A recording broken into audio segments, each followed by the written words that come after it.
Ever thought about a career where you work with your hands, building things, maybe using some seriously cool machinery? We're talking about fitter and turners today. Exactly. And lucky for us, we've got RoleCatcher's insights to guide us.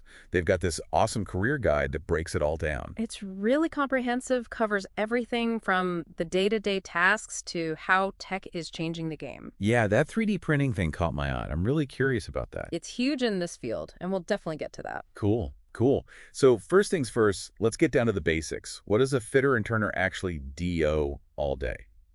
Well, forget about stuffy offices. This job's all about action. Right, I was picturing more of a workshop setting.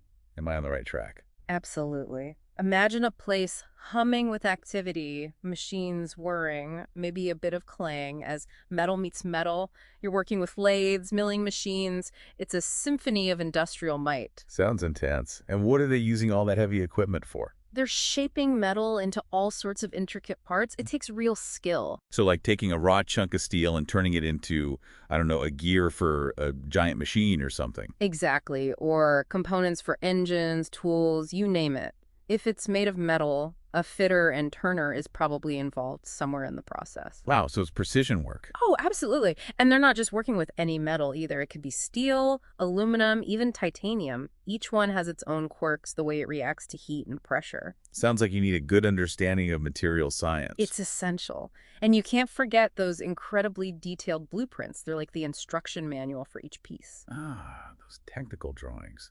I've always wondered how anyone deciphers those things. It's all about understanding the language of lines and symbols, knowing how to translate those into precise measurements and specifications. You're essentially taking an engineer's vision and making it a reality, one precise cut at a time. Wow, so this isn't just a job for strong hands. It sounds like you need a sharp mind, too. Speaking of the environment, though, you mentioned it's pretty hands-on, not your typical office. What's it actually like to be a fitter and turner day in and day out? Well, picture this. Picture the organized chaos of a manufacturing plant or a busy machine shop.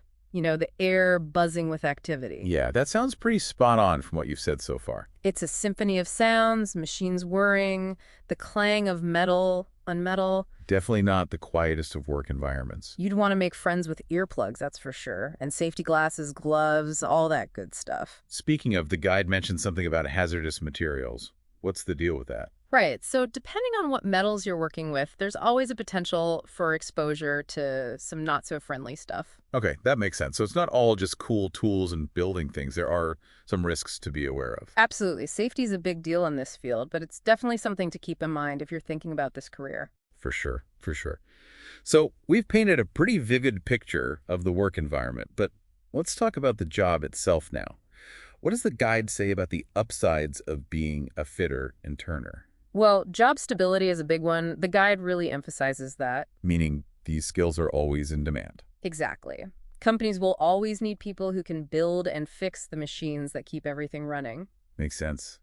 We rely on machines for just about everything these days. It's a trade that's not going anywhere anytime soon, and you get to work with your hands, see the results of your work. That's got to be rewarding. Yeah. What about the earning potential? Did the guide mention anything about salary expectations? Yeah, they said an experienced fitter and turner can earn, let's see, it's somewhere between $60,000 to $90,000 a year. Wow, okay. Not bad at all. And that's just an average, you know. It can vary depending on where you are, how much experience you have under your belt. Right, of course. Location, experience, all those usual factors. Plus, if you specialize in a niche area, like aerospace manufacturing or something, you could be looking at even higher figures. Now you're talking. So we've covered some of the downsides, like the noise, the potential hazards. Yeah.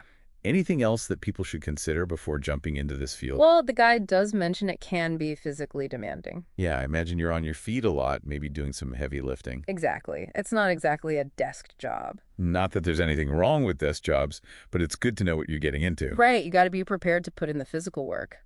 And speaking of the future of work, there's that big question looming over a lot of industries. Automation. Oh, yeah, good point. Are robots coming for the fitter and turners of the world? Well, the guide actually addresses that head on, and it's not as doom and gloom as you might think. Really? I'm intrigued. Tell me more. Think about it this way. Automation isn't necessarily a threat to these jobs. It can actually enhance them. Okay, now you've got my attention. Yeah. It's not about being replaced by robots. It's about learning to work alongside them, to leverage that technology. So it's more like a partnership than a takeover. Exactly. Someone still needs to program those machines, operate them, troubleshoot when things go wrong. That makes sense. You can't just expect robots to do everything perfectly on their own. And that's where a fitter and turner's expertise becomes even more valuable. Right, because they understand the nuances of metalworking, the way materials behave. They're the ones who can bridge that gap between the digital world of automation and the physical world of making things. It's like they're becoming robot whisperers. Something like that. And the guide actually highlights skills in computer-aided manufacturing, or CAM, as becoming increasingly important in this field. CAM, yeah, I've heard of that. It's all about using software to design and manufacture things, right? Exactly. It's where software meets metalworking, and it's changing how things are designed and produced. So instead of fearing automation, someone interested in this field should see it as a chance to level up their skills. Absolutely. And the guide really emphasizes the importance of continuous learning in this field.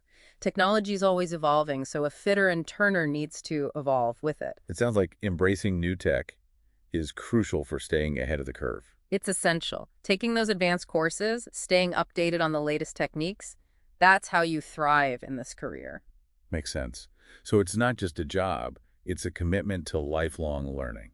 You could say that. And that investment in learning can lead to some exciting career paths down the road. Oh, like what?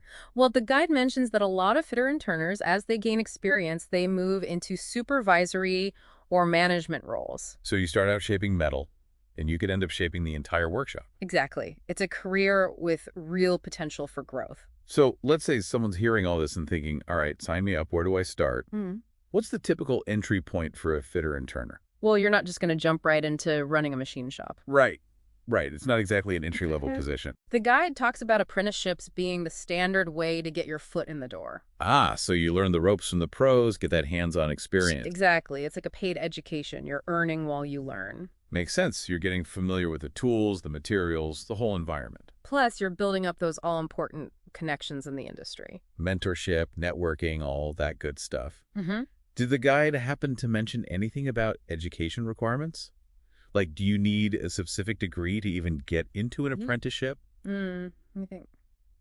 It didn't focus too much on formal education, but I think a high school diploma or equivalent is usually the baseline. Okay, so it's more about the practical skills and the willingness to learn. Exactly. And speaking of learning, the guide had some really cool example profiles of people in the field. I remember one woman who started as an apprentice and worked her way up to managing a whole team. Wow, that's inspiring. From apprentice to manager, talk about career progression. And then she ended up specializing in quality control for aerospace components. So she really carved out a niche for herself within the field. It shows you the kind of opportunities that open up when you combine those hands-on skills with the drive to keep learning and growing. And that seems to be a recurring theme here, that willingness to adapt and embrace new technologies. Absolutely. But let's not forget about that crucial first step, Yeah. the interview. I'm really impressed with RoleCatcher's resources on this front. Yeah, they really went all out with their interview trip. Over 120,000 practice questions. That's insane. It's wild. And they're not just generic questions either. They're tailored to specific careers and skills. They even have this AI-powered feature that lets you record your answers and get feedback. Seriously, that's like having a personal interview coach in your pocket. Right. It analyzes your tone, your content, everything to help you put your best foot forward. Okay, that's next level stuff. Right. So let's say I'm prepping for a fitter and turner interview. Based on RoleCatcher's insights, what kind of questions should I be ready for? Well, be prepared to talk about your experience with precision measuring tools. Makes sense. They want to know you understand how to use those tools like a pro. Absolutely. They'll want to know about your experience with different types of tools, your understanding of tolerances, all that good stuff. Precision is everything in this field, right? It's essential. And they'll definitely want to dive into your ability to read and interpret technical drawings. Those blueprints we talked about earlier. Exactly. Be prepared to walk them through your process, how you decipher those drawings, and turn them into real-world parts. So they're looking for that balance of technical knowledge and practical experience. But it's not all about hard skills, is it? I imagine soft skills come into play as well. Oh, absolutely. The guide stresses the importance of problem-solving, communication, teamwork. Right, because you're not working in isolation. You've got to be able to collaborate effectively with engineers, other machinists, maybe even clients. It's all about clear communication, being able to explain technical concepts, and being open to feedback. And probably staying calm under pressure, especially when you're working on tight deadlines. Absolutely, that's a valuable skill in any field, but especially in one where precision and attention to detail are paramount. It's been fascinating to unpack all of this with you, from the day-to-day realities of the job to the potential career paths and the impact of technology. And let's not forget those awesome interview tips. RoleCatcher really outdid themselves. They really did. So to our listener out there who's been considering a career as a fitter and turner, we hope this deep dive has given you a lot to think about. It's a field with a lot to offer, that's for sure. It's hands-on, it's challenging, it's evolving, and it's essential to so many industries. And with the right skills and mindset, you can build a really rewarding career in this field. Absolutely. But now, we want to hear from you. What unique skills or passions could you bring to this role? What kind of mark do you want to make in the world of metalworking? Let us know your thoughts in the comments below, and until next time, keep those gears turning.